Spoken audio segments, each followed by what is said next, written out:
You were formed in sacred silence. Hands of heaven shaped your frame, breathed alive by love eternal, long before you earned a name. Not a flaw, not a burden, not a role to keep you bound. You're the image of the maker. What if I told you that there is a battle over your identity?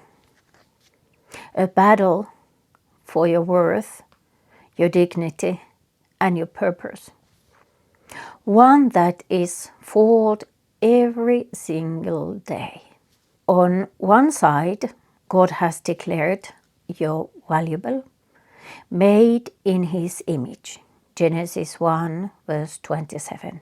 Redeemed by Christ and called with a purpose. Ephesians 2 verse 10. On the other side, Satan is working tirelessly to steal, kill, and destroy that truth. John 10 and 10. The enemy knows that if he can convince you that you are unworthy, unloved, and without purpose, then he can keep you from living in the fullness of life that Jesus offers you. Satan's first lie is, you are not enough. From the very beginning, Satan's strategy has been deception. In the Garden of Eden, he didn't attack Adam and Eve with weapons. He attacked their identity. He asked Eve, did God really say? Genesis 3 verse 1. Planting doubt in her heart about who God is and who she was. The same lie is whispered to us today. You are not good enough. You're too broken. You've made too many mistakes to be loved by God. But here's the truth. You are already enough because Christ is enough. Your worth is not found in perfection, in performance, or in people's opinions. It is found in Christ alone. Romans 8 verse 1. Satan uses shame to keep you stuck. One of enemy's most powerful weapons is shame. He wants to remind you of every failure, every sin, every regret, and keep you trapped in the past. But Jesus came to set you free. Romans 8 verse 1 tells us there is now no condemnation for those who are in Christ Jesus. If Jesus does not condemn you, then why should you let Satan's lies keep you in bondage? The enemy's goal is to steal your joy, distort your identity, and make you forget your dignity in Christ.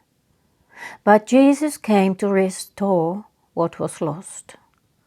Satan uses the weapon of bitterness and unforgiveness.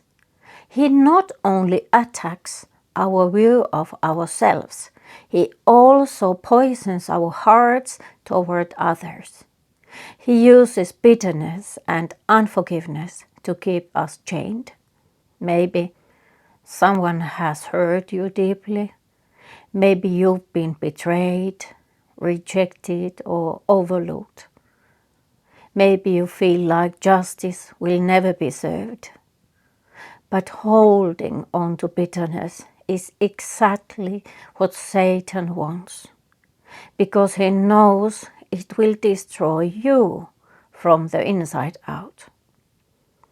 Jesus gives us another way, and that is forgiveness. Not because the person who hurt you deserves it, but because you deserve freedom. Ephesians 4 verses 31 and 32 says, get rid of all bitterness, forgiving each other, just as Christ God forgave you.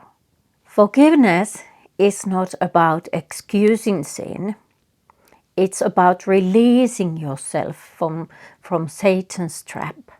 So, what is the truth about your worth then? So, how do we fight back? By standing on God's truth.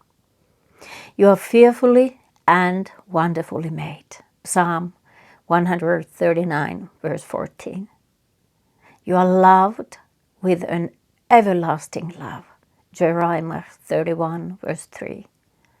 And you are chosen, not forsaken. 1 Peter 2, verse 9. You are a new creation in Christ. 2 Corinthians 5, verse 17. The enemy can whisper lies, but he cannot change the truth of who you are in Christ.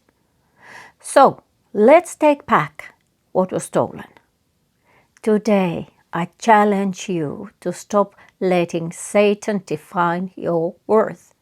He has no power over you unless you believe his lies. Jesus has already won the victory. So let go of shame. Let go of bitterness. Let go of the need to prove yourself. Stand firm in your God-given dignity. Walk in the freedom that Jesus has already purchased for you. Because when you truly know who you are in Christ, Satan loses his power and you find your true everlasting dignity, which is in Christ. Thank you for watching and God bless you.